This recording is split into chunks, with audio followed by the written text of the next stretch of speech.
আগের ভিডিওতে তোমাদের দেখিয়েছিলাম আমি কীভাবে হাতে ফুচকা বানাই। ফুচকা খেতে ইচ্ছা করছিল, তাই ভাবলাম এই ফুচকাগুলো খাই, আর ঘরে কিছু পাঁপড় ফুচকা আছে সেগুলোও বানিয়ে দেখি। একই সঙ্গে দুটোর মধ্যে কোনটা বেটার লাগে দেখা যাক। প্রথমেই সমস্ত উপকরণগুলো রেডি করে নিয়েছিলাম, যেমন আলু মাখা, টক জল তৈরি করা ইত্যাদি। আমি আলু মাখার সময় একটু ঘুগনিও ব্যবহার করেছিলাম। ফুচকার আলুতে ঘুগনি দিলে টেস্টটা কিন্তু অনেক গুণ বেড়ে যায়। সঙ্গে কাঁচা পেঁয়াজ, কাঁচা লঙ্কাও। কলকাতায় বাইরে ফুচকা খেলে এই কাঁচা পেঁয়াজ লঙ্কা কিন্তু দেখতে পাওয়া যায় না, কিন্তু এটা আমার বেশ ভালোই লাগে। যাই হোক, এবার ফুচকা পাঁপড়গুলো ভেজে ফুচকা বানিয়ে নেওয়ার পালা। বেশ অনেকগুলোই কিন্তু ফুচকা বানিয়ে নিয়েছি। এগুলো হচ্ছে আমার বানানো ফুচকা।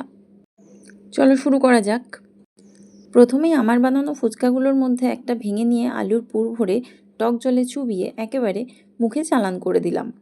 সত্যি বলছি, এই স্বাদ কিন্তু দোকানেও পাওয়া যায় না।